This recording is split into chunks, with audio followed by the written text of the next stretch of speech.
I don't actually think one needs patience to be a fly fisherman, but the conditions change daily.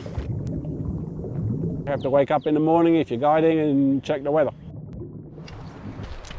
Did it rain overnight? Is the flow of the river up? Is the water coloured? To be successful as a fly angler, one definitely needs to understand the bugs in the river that they are fishing. Trout generally key in on shape, colour and size. I'm David Richards with Davidson River Outfitters here in Brevard, North Carolina, Davidson River, where we've been fly fishing for trout today.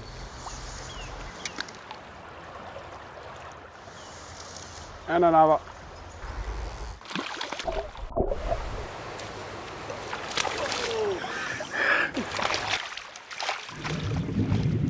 Good one.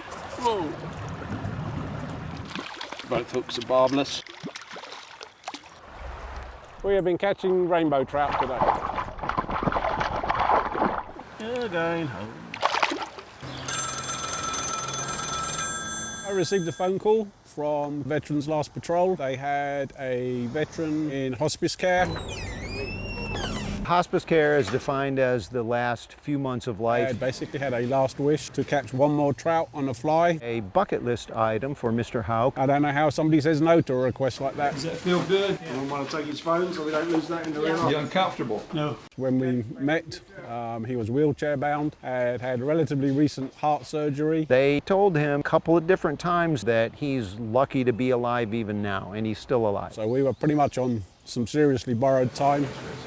I'm blown away that you guys are willing to do this. Think about how do you get an individual in a wheelchair down a riverbank, into the water, situate him securely in the water. Mr. Houck is a rare breed. He's still going strong.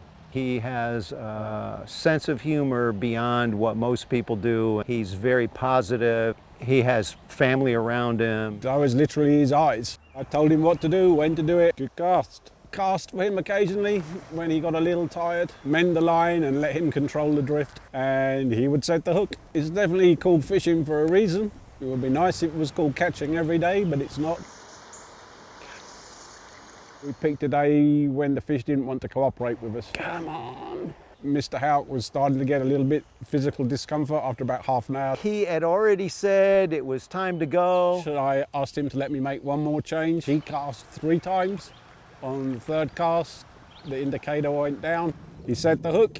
We caught a fish right then. Possibly the longest trout fight I have ever experienced. Just wanting that fish to slide over the rim of the net and give him the chance to touch that last trout.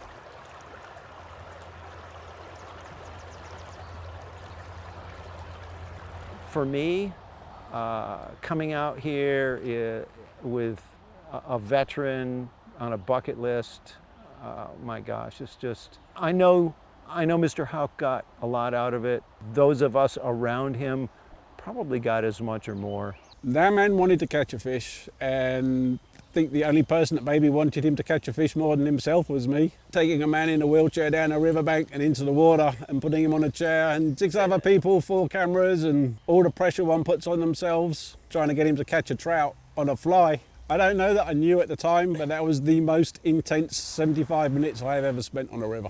I was not going to let that man down. It's hard to explain. It's just hard to really explain. Until you are around these men and you talk to them and get to know them, it's just, it's very heartening, very heartening. The thrill of helping someone catch their first fish or even their last fish is equally exciting. But this particular memory will stick with me for a very long time.